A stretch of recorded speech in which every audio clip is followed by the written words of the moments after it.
राजकीय वर्तुळातून शरद पवारांच्या राष्ट्रवादीकडून काँग्रेसला विलीनीकरणाचा प्रस्ताव आल्याची माहिती सूत्रांकडून मिळाली आहे। काँग्रेसमध्ये विलीन होण्यासाठी राष्ट्रवादी काँग्रेसला प्रस्ताव असल्याची माहिती मिळाली असून पवारांच्या राष्ट्रवादीचे प्रदेशाध्यक्ष शशिकांत शिंदे यांच्यासह सुप्रिया सुळेंनी मात्र विलीनीकरणाच्या चर्चा फेटाळल्या आहेत। राज्यातील पवारांच्या राष्ट्रवादीच्या एका मोठ्या नेत्यानं काँग्रेसच्या मोठ्या नेत्याकडे प्रस्ताव दिला। पवारांची राष्ट्रवादी संपूर्ण पक्ष काँग्रेसमध्ये विलीन करण्यास तयार आहे। दोन्ही पक्षांची विचारधारा एकच असल्यानं दोन्ही पक्षांनी पुढे एकत्र जावं यासाठी प्रस्ताव आहे।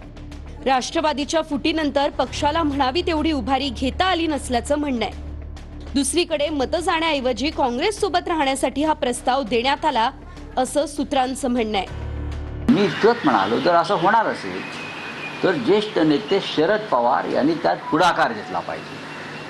ते महत्त्वाचे नेते आहेत, त्यांची विचारधारा ही जन्मतःच काँग्रेसपासून आहे। त्यांनी या सगळ्यासाठी पुढाकार घेऊन एक मजबूत राष्ट्रीय काँग्रेस पक्ष पुन्हा नव्यानं उभा केला तर आमच्यासारखे जे प्रादेशिक पक्ष आहेत त्यांनाही बळ मिळेल। मला वाटतं की त्यांनी त्यांच्या पक्षाच्या बाबतीमधला विषय घ्यावा।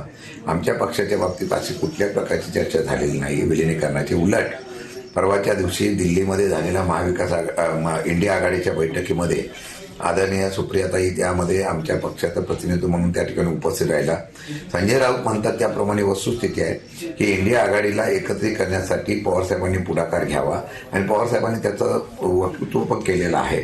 सगळे एकत्र येऊन एक भविष्यामध्ये मजबूत अशी विरोधकांची फळी उभी करण्याच्या बाबतीत मला निर्णय घेतलेला आहे। आधी सांगितलं ममता बॅनर्जी यांच्या पक्षाने काँग्रेस पक्षामध्ये आपला पक्ष विलीन करावा, शरद पवार साहेबांनी आपला पक्ष विलीन करावा।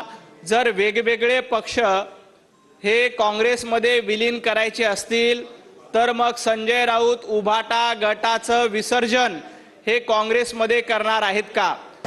राऊत साहेबांचं मत ते रोज अतिशय परखडपणे आणि देशाच्या हितासाठी मांडत असतात आणि अर्थातच एका सशक्त लोकशाहीमध्ये प्रत्येकाला आपलं मत मांडण्याचा अधिकार आहे। आणि संजय राऊत साहेब माझ्यासाठी एक मोठे भाऊ आहेत, त्याच्यामुळे त्यांनी जे काही सूचना दिल्या आहेत त्याची नोंद आम्ही प्रत्येक जे सूचना करतात त्याची आम्ही नोंद घेतो। नाही, आता हे 2 दिवस झाले सोनिया गांधींनी ममता बॅनर्जीला काँग्रेसमध्ये विलीन होण्याचा सल्ला दिला आणि ते अध्यक्ष राष्ट्रीय अध्यक्ष त्यांना करणार अशी बातमी आम्ही वाचली आणि आमचे पवारसाहेबांचा पक्ष हाही काँग्रेसमध्ये विलीन करण्याबद्दल ही बातमी आम्ही वाचलेली आहे आणि मला वाटते सुप्रियाताईंनी सुद्धा होकार त्याला दिलेला आहे।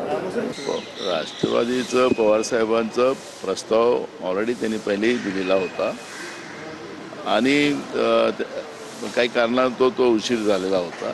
ही जी काही परिस्थिती आहे त्याचा पवारसाहेबांनी सुद्धा सुप्रियाताईंनी सुद्धा त्याच्यावरचा उल्लेख केलेला आपल्याला। तर ह्या प्रक्रिया सुरू आहे आणि सगळ्यांना वाटतं की आता एकत्रित आलो पाहिजे, मताचं विभाजन थांबवलं पाहिजे आणि त्याचीच प्रक्रिया आहे की तृणमूल काँग्रेस असेल, पवारसाहेब असतील, हे सगळेजण आता काँग्रेसच्याच सोबत यायचा आणि विलीनीकरण करायचं असं एक मानसिकता आणि त्या पद्धतीचा भाव आता आपल्याला पाहायला मिळतो आहे। शुभेच्छा आहेत त्यांना, चांगलं आहे। राहुल गांधी आणि शरद पवार साहेबांची टीम मिळून चांगलं काम करतील, त्यांना शुभेच्छा आहेत।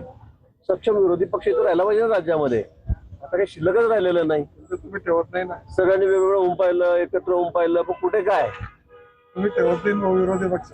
अरे परवाच उद्धवजींनी विचारलं त्यांना त्यांच्या बैठकीमध्ये दिलेला की आपला चेहरा कोण, अजून परत भानगडी सुरू झाल्या।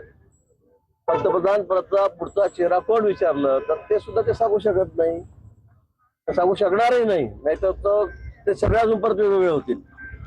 त्यामुळे राज्यात असेल काय, देशात असेल काय, सगळे 12 वाजलेले विरोधी पक्षाचे आपण बघतात।